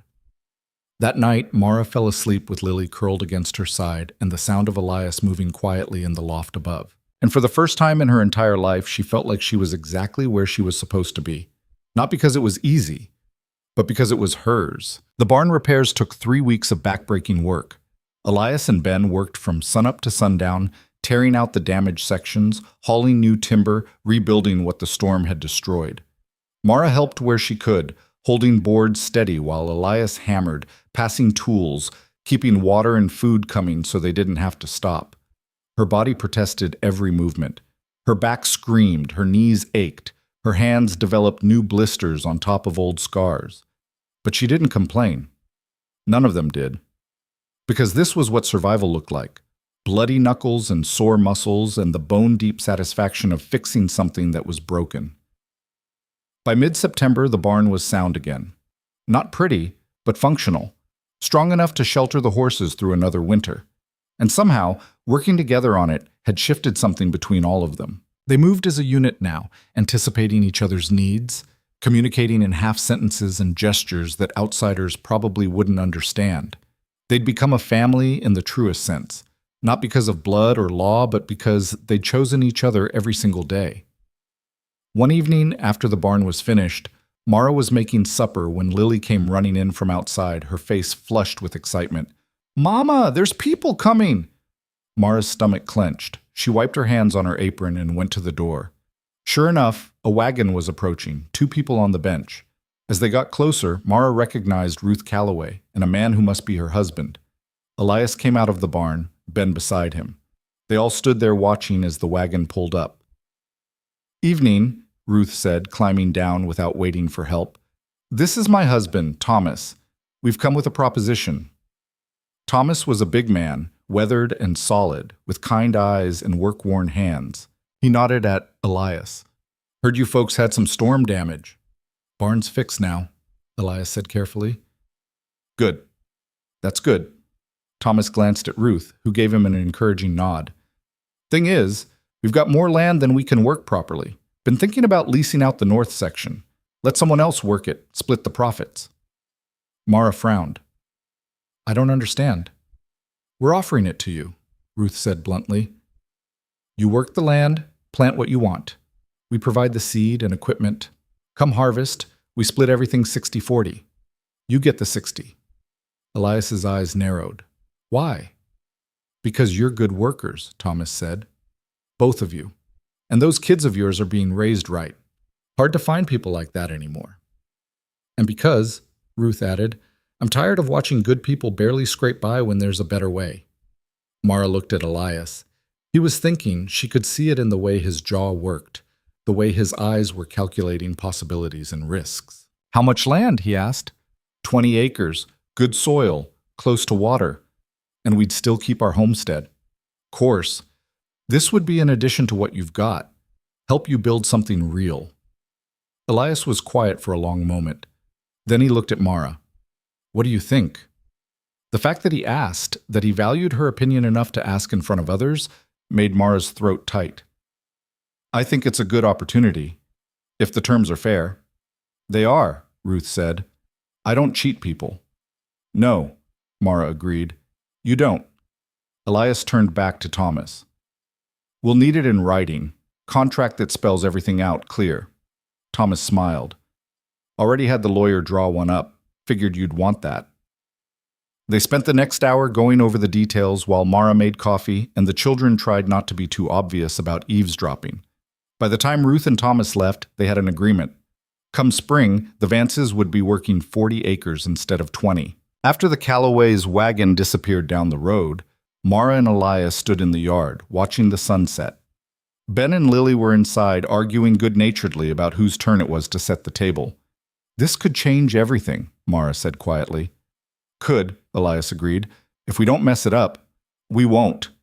He looked at her, one eyebrow raised. You sound pretty sure about that. I am. We've survived everything else. We can handle this too. Elias reached out and took her hand, his thumb brushing over her knuckles. The gesture was still new enough to make her heart skip, but familiar enough that it felt natural. Right. Yeah, he said. We can. That winter was easier than the one before, though not by much. They had more food stored, better supplies, and the knowledge that come spring, things might actually get better instead of just staying hard. But winter was still winter, cold and dark and relentless. The children got sick in January, both of them at once. Nothing serious, just a fever and cough that kept them in bed for a week.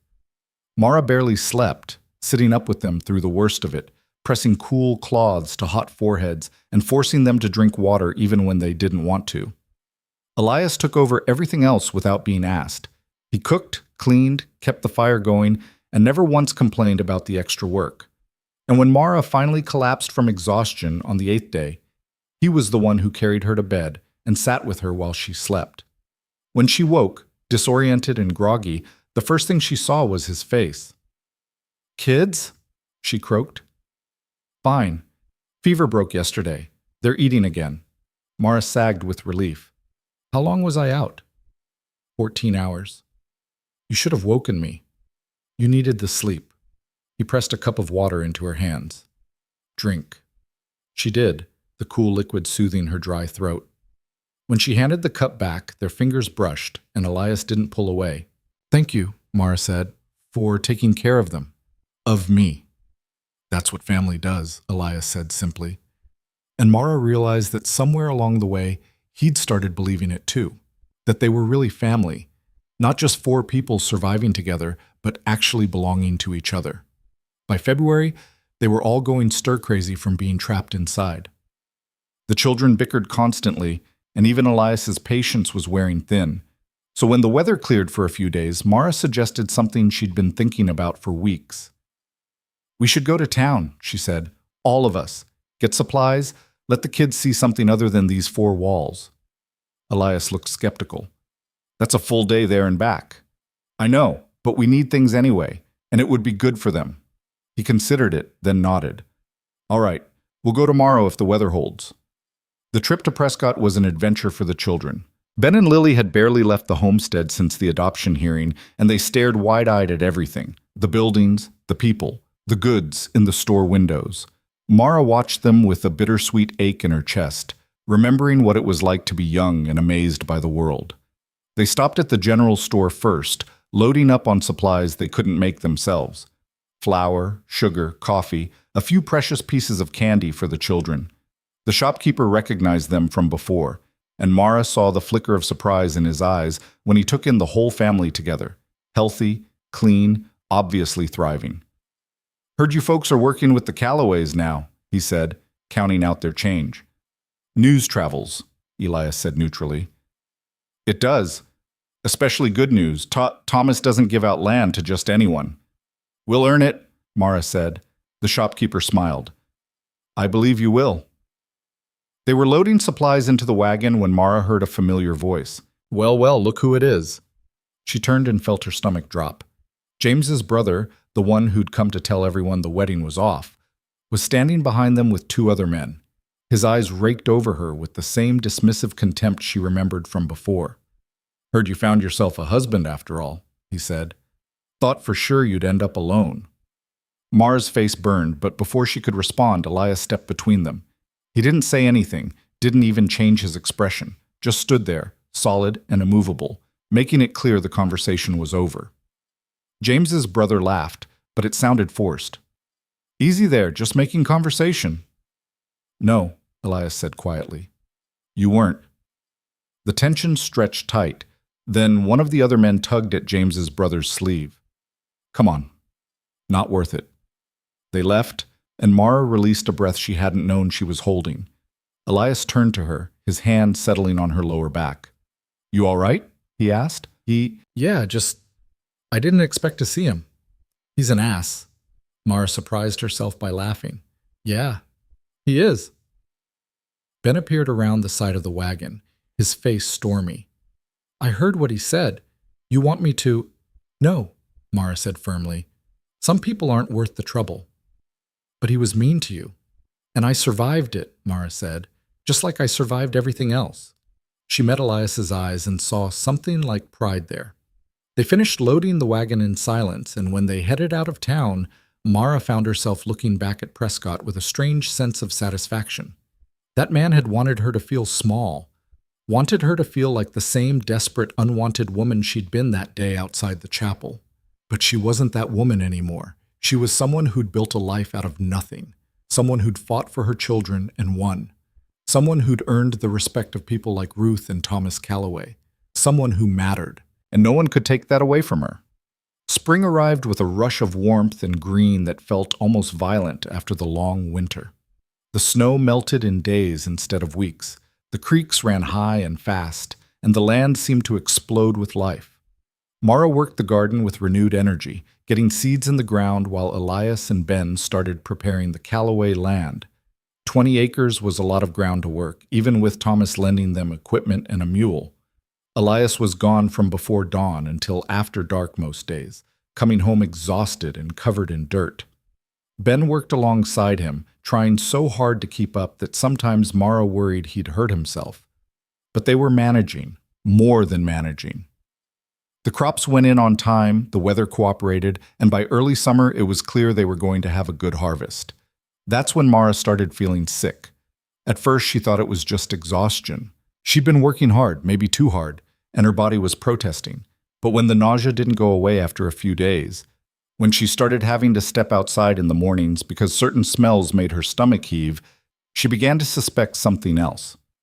She didn't say anything to Elias for 2 weeks, didn't want to worry him, didn't want to get his hopes up if she was wrong. But Ruth noticed immediately the next time Mara went over to help with preserving.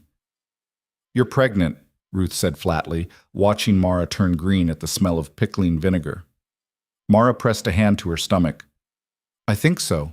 Maybe. No, maybe about it. I've had 6 children. I know the signs. Ruth's expression softened. Does he know? Not yet. Why not? Because I'm scared, Mara admitted. What if something goes wrong? What if I lose it? What if everything goes right? Ruth interrupted. What if you have a healthy baby and that man of yours becomes insufferable with pride? What then? Despite everything, Mara smiled. Then I guess I'll have to deal with it.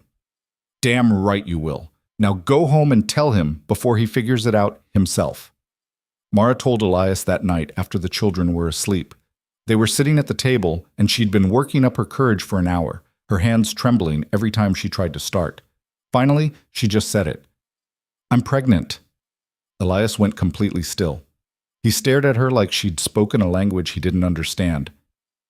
You're sure? He asked finally. Pretty sure. Ruth says, Ruth knows? She guessed. Elias was quiet for a long moment. Then he stood up, crossed to where Mara sat, and pulled her to her feet. His hands came up to frame her face, his thumbs brushing her cheekbones. This is good, right? Mara asked, suddenly uncertain. You're not upset. Upset? Elias's voice was rough. Mara, I didn't think… He couldn't seem to finish a sentence. Mara had never seen him this flustered, and it was both terrifying and oddly endearing. So you're happy? She pressed. Yeah, I'm happy. He kissed her then, quick and hard and full of emotion he couldn't put into words. When he pulled back, his eyes were suspiciously bright. When? Late winter, I think. January, maybe February. Elias's hand moved to her stomach, settling there with a gentleness that made her throat tight. We're going to need more space. I know. And more supplies, and Elias, Mara interrupted. We have months. We'll figure it out. Right, yeah, months. He was grinning now, a rare, unguarded expression that transformed his whole face. We're having a baby.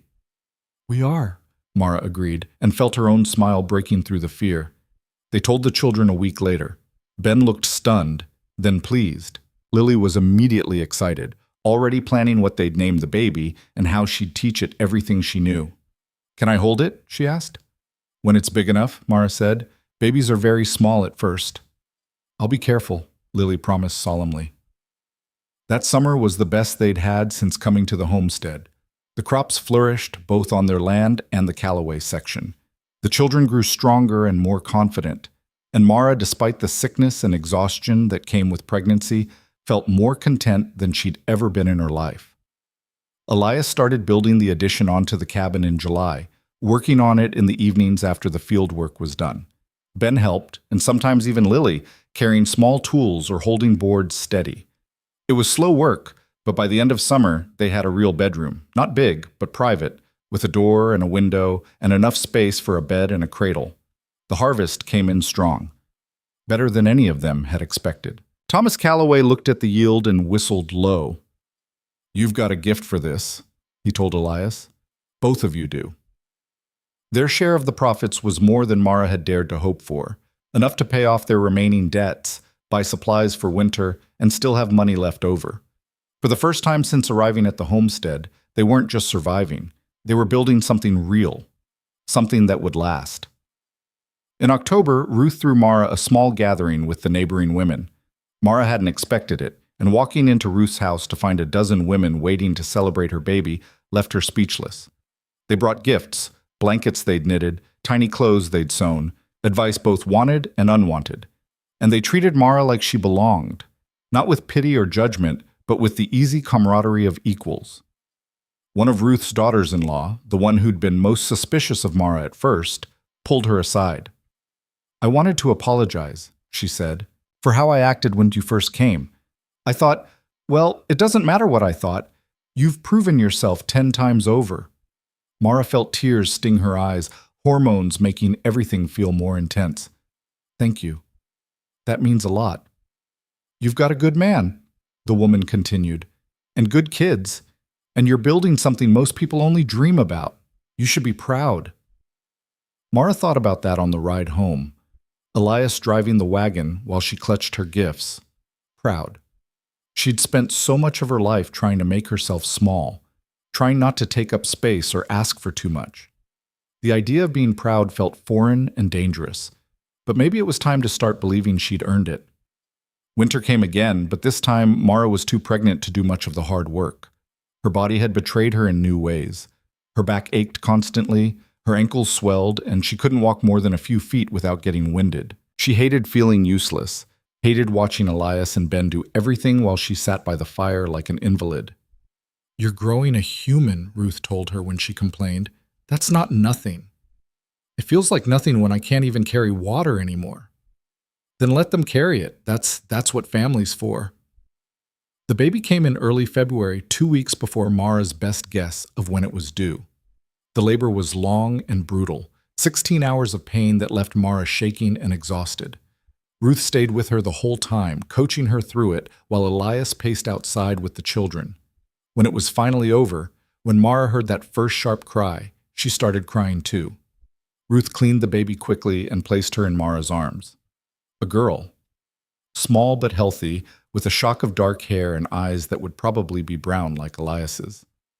She's perfect, Mara whispered. Ruth smiled. She is. Now let me get your husband before he wears a hole in the floor.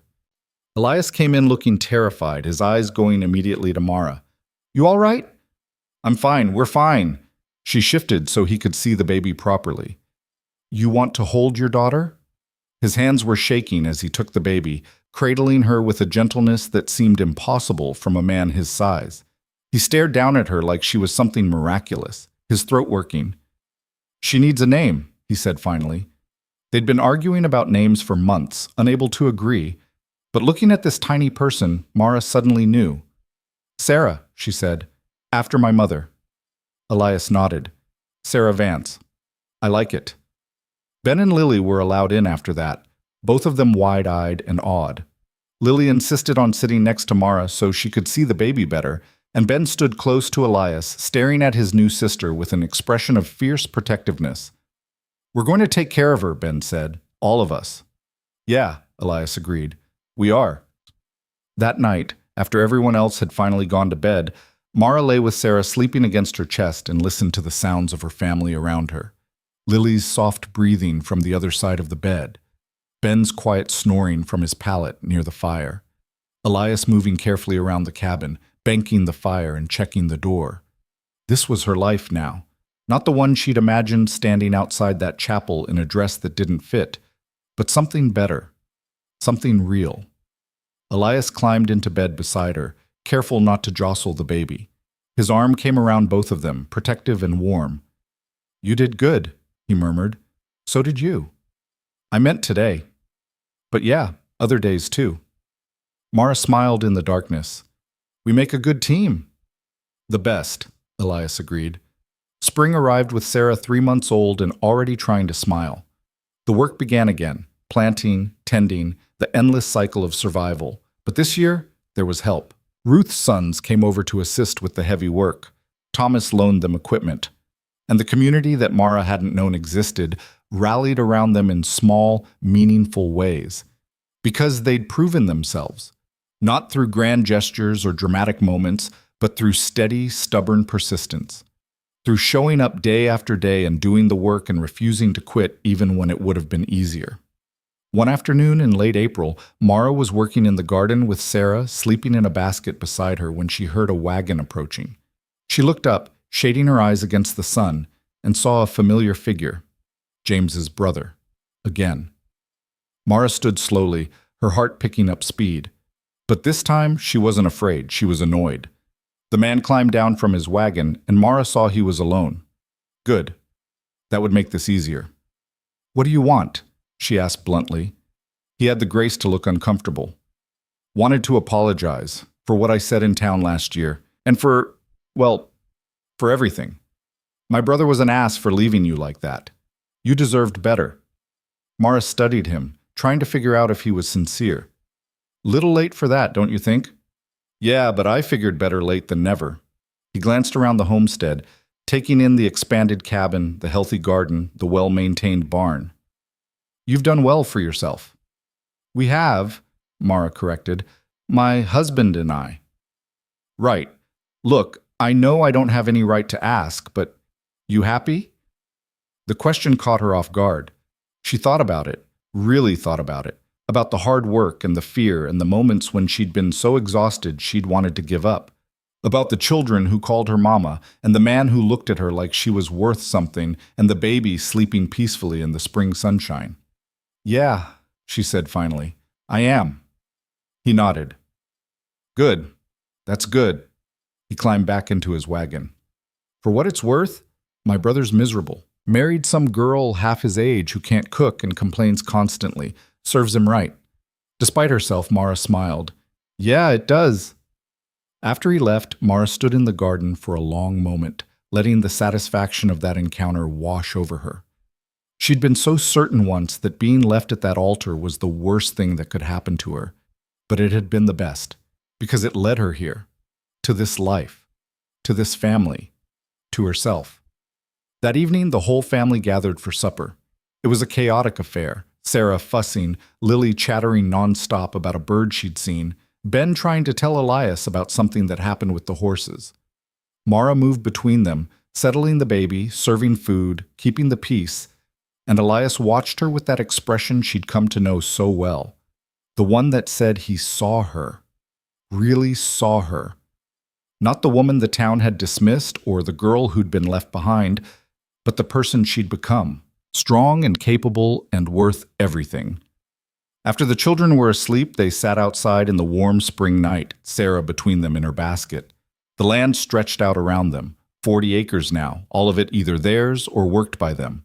In the distance, they could see the lights from the Calloway place, a reminder that they weren't alone out here. "You ever think about that first day?" Mara asked. "When you stopped your wagon outside the chapel?" "Sometimes," Elias admitted. "What made you do it?" He was quiet for a moment. I saw someone who looked like I felt. Lost. Invisible. Like the world had decided they didn't matter. He looked at her. Figured maybe we could matter to each other instead. And do we? Mara asked, even though she already knew the answer. Yeah, Elias said, his hand finding hers in the darkness. We do. Mara leaned against his shoulder, feeling the solid warmth of him, and thought about how far they'd come. Two unwanted people who'd chosen each other in desperation and built something neither of them had believed possible. A home, a family, a life. Not perfect, not easy, but theirs. And that was enough, more than enough. It was everything.